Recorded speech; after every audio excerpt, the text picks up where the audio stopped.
Good morning student. मैं कामिनी सिंह माँ कल्याणी का पब्लिक स्कूल पेंडर रोड की हिंदी शिक्षिका।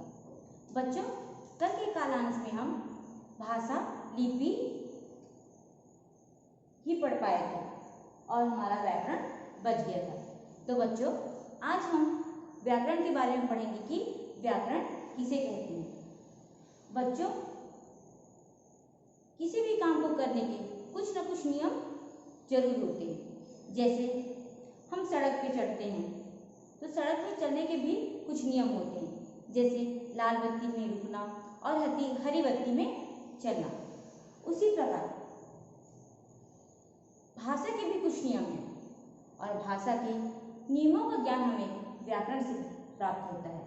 अतः व्याकरण की परिभाषा है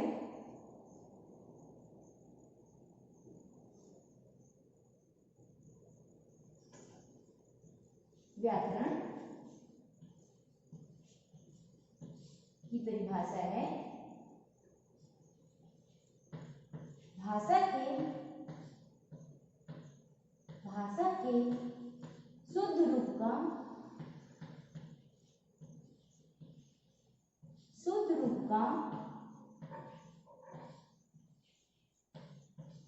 ज्ञान कराने वाले शास्त्र को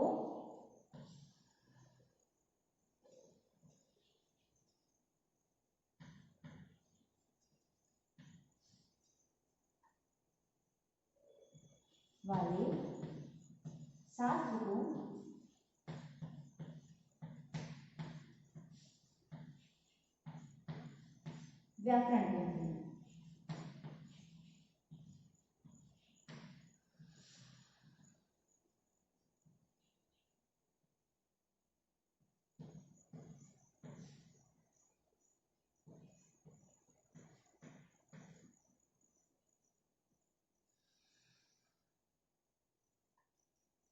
अर्थात भाषा संबंधी जो भी अशुद्धियां हैं, जैसे लिंग, वचन, कारक, इन अशुद्धियों को दूर करने के लिए हमें व्याकरण के नियमों का ज्ञान होना आवश्यक है।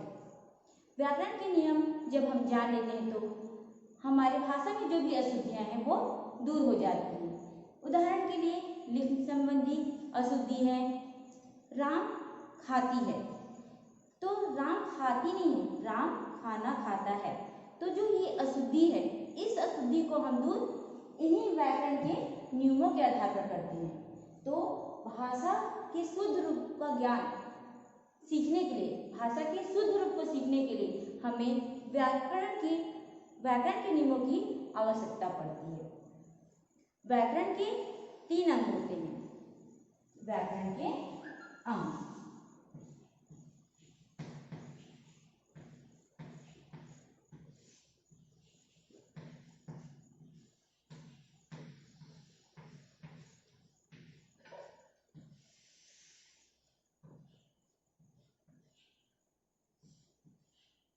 पहला है वर्ण विचार,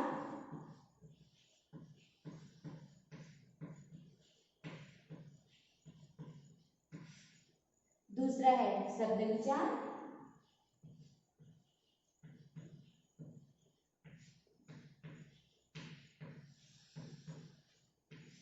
और तीसरा है भाव विचार, तीसरा है वाक्य विचार।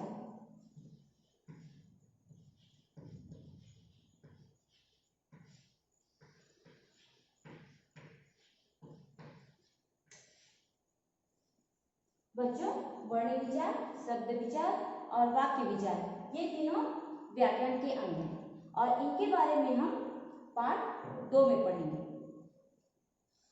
व्याकरण के बाद हम थोड़ा हिंदी के महत्व के बारे में पढ़ते हैं कि हिंदी भाषा का क्या महत्व है। बच्चों, भारत देश में बहुत सारी भाषाएं बोली जाती हैं। भारत देश में कुल 22 भाषाओं को मान्यता प्राप्त है।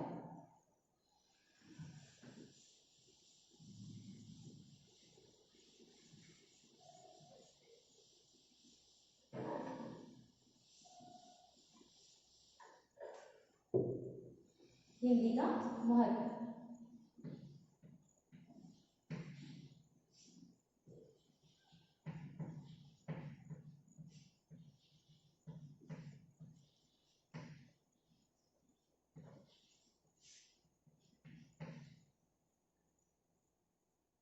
भारत देश में कुल 22 भाषाओं को मान्यता प्राप्त है।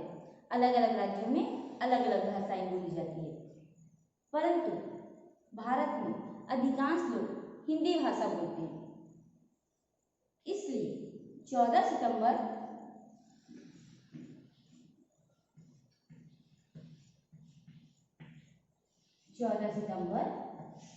सन 1949 को हिंदी को राजभाषा का दर्जा दिया गया।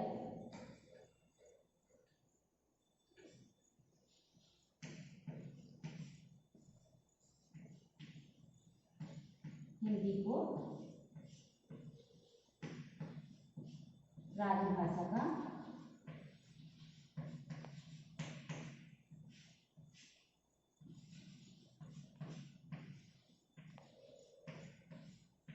दर्जा दिया गया।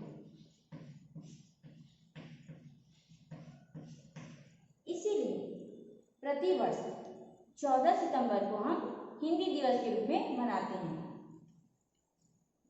14 सितंबर को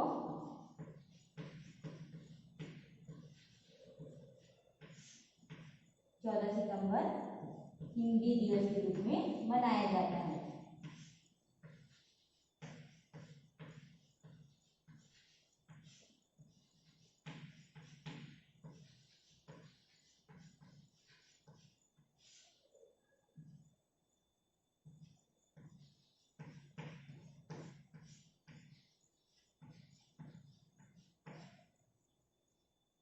बच्चों, पाठ है भाषा, लिपि और व्याकरण में हम भाषा के बारे में पढ़ें कि भाषा किसे कहते हैं। मन के भावों और विचारों को प्रकट करने का साधन ही भाषा है।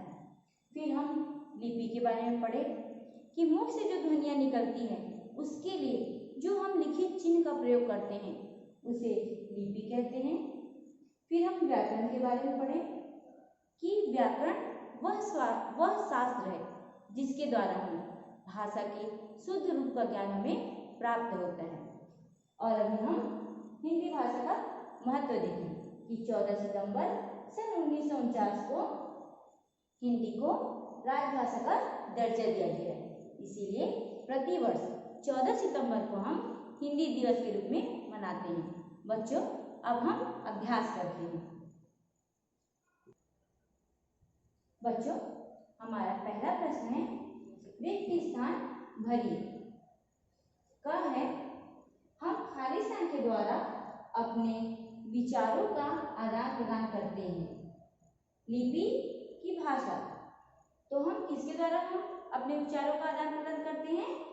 भाषा के द्वारा करते हैं। तो यहाँ पर आएगा भाषा। हम भाषा के द्वारा अपने विचारों का आदान प्रदान करते हैं। हाँ है भाषा के खाली स्थान रूप होते हैं 1, 2। तो भाषा के कितने रूप होते हैं? 2 रूप होते हैं। भाषा के 2 रूप होते हैं।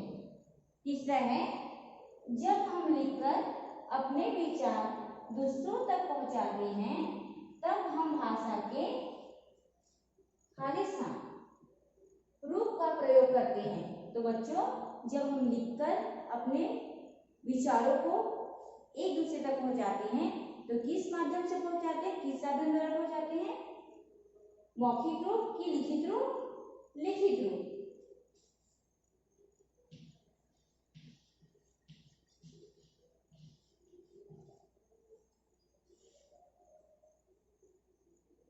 अगला प्रश्न है भाषा को लिखने के लिए जिन निश्चित चिन्हों का प्रयोग किया जाता है उन्हें खाली स्थान कहते हैं।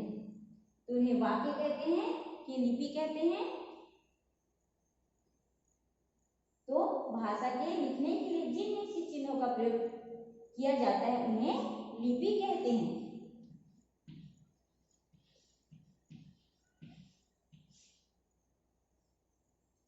लास्ट प्रश्न है भाषा के शुद्ध रूप का ज्ञान कराने वाले शास्त्र को खाली स्थान कहते हैं, व्याकरण कहते हैं कि शब्द कहते हैं? व्याकरण कहते हैं।